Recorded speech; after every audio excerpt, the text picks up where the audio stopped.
जय श्री सीताराम जी महाराज की जय, लखन लाल की जय, दशरथ बाबा, कुशल्या मैया, सुमित्रा मैया, कई मैया की जय, जनक जी महाराज की जय, सुनैना जी की जय, अवध धाम की जय, जनकपुर धाम की जय। कोसिक कृपालु हूँ को पुलकित तनु भों। गोस्वामी तुलसीदास जी का ये पद गीतावली से है। गुरु विश्वामित्र जी के साथ श्री राम जी लखन जी जनकपुर धाम में आए हैं। सब जनकवासी उन पर मोहित हो गए हैं। जनक महाराज जी भी जैसे ही उनको देखते हैं तो वह अपने में नहीं रहते।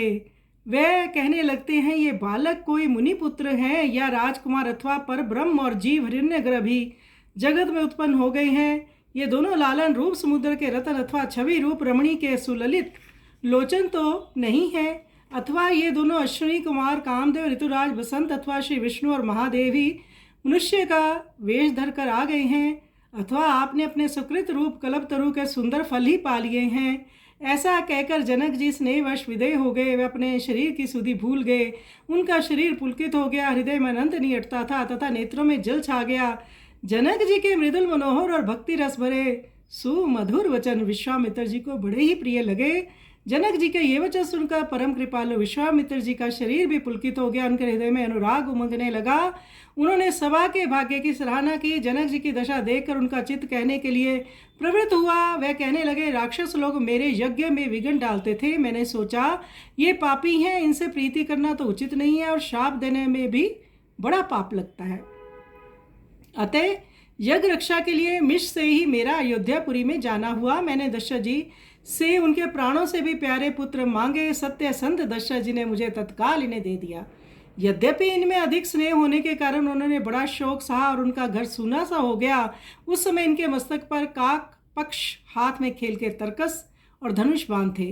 तब बाल केली के रूप में ही इनका राक्षसों से युद्ध हुआ। ये सुनकर जनक जी प्रेम और आश्चर्यवश पूछने लगे, महाराज तो क्या फिर आपका यज्ञ पूर्ण हो गया? विश्वामित्र जी ने कहा, आप स्वयं अनुभव कर लीजिए।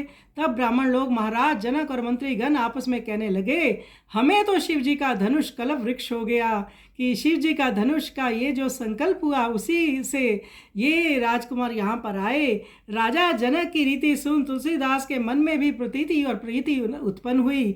उसके बड़े भाग्य हैं कि वह ऐसे स्वामी का जिनके दर्शन पाकर ब्रह्मज्ञानी जनक जी भी प्रेम विभोर हो गए थे सेवक हुआ।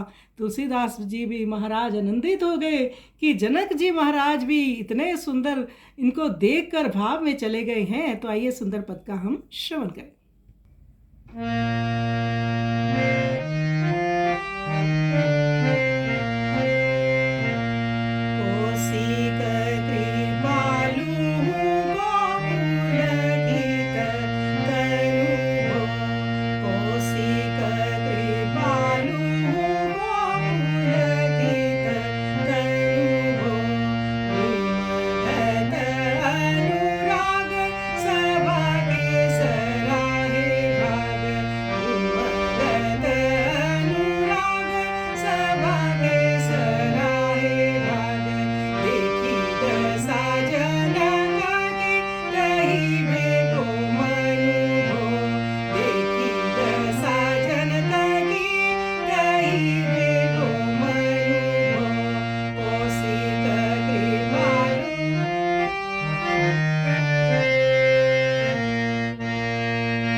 कौशल्या की